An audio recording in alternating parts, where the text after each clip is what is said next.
When I was a student, there was a ton of times that I felt lost, that I felt like I had no hope. I felt like there was no way that I could figure out what was going on. Now as a teacher, I know there's still students out there that are like that. We need a change. We need to have something better. We need to go above and beyond to make sure we're finding all of those lost students and propelling them to, the future that they could have. As an administrator, I've felt like there's been times that we can do more, that we can do better. We have large classrooms and we have great teachers in front of those classes with students performing very well.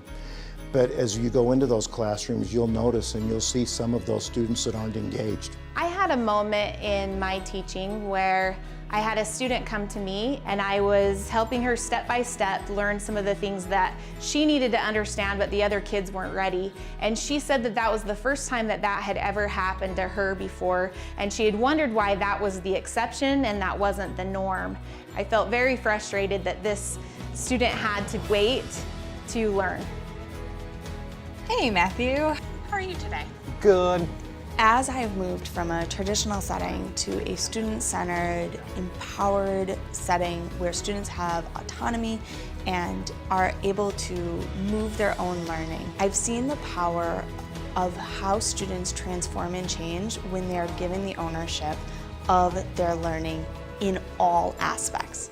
I had an experience where I saw a student who was, by all accounts, pretty successful in high school. And when I saw them in the world, they were not where we had expected them to be. And in talking with the student, he realized he didn't know how to be a student. And it was in that moment that I realized that something in education needed to change. This new student-centered learning model that we've really created has allowed me as a teacher to give students the option that they've always wanted. I happen to be the psychology teacher, and kids come to me because they always have something in mind that they really want to learn. And in a traditional model, they have to wait to learn those things because they have to wait for the class to progress till the proper time for them to get the information.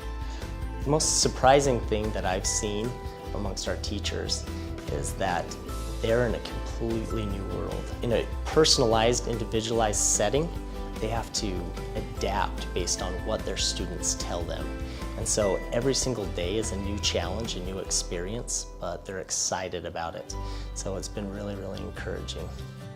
The blended learning philosophy is something that's going to help me make advances so that I could give my students the feedback as they go so that they can progress at their own pace and their own level of learning and help me be a better teacher and feel satisfied in my teaching. It's just been so exciting for me.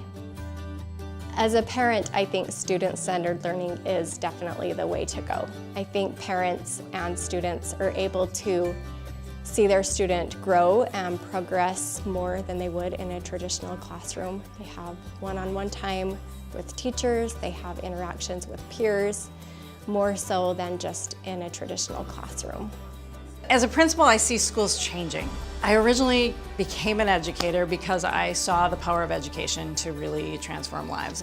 Student-centered learning is designing schools to start with a learner. If we start with a student and build a system around them that supports their talents and beliefs and don't force them into something that they have to fit into, then every student is a learner. Every student creates amazing things, and we can create schools and systems that do that.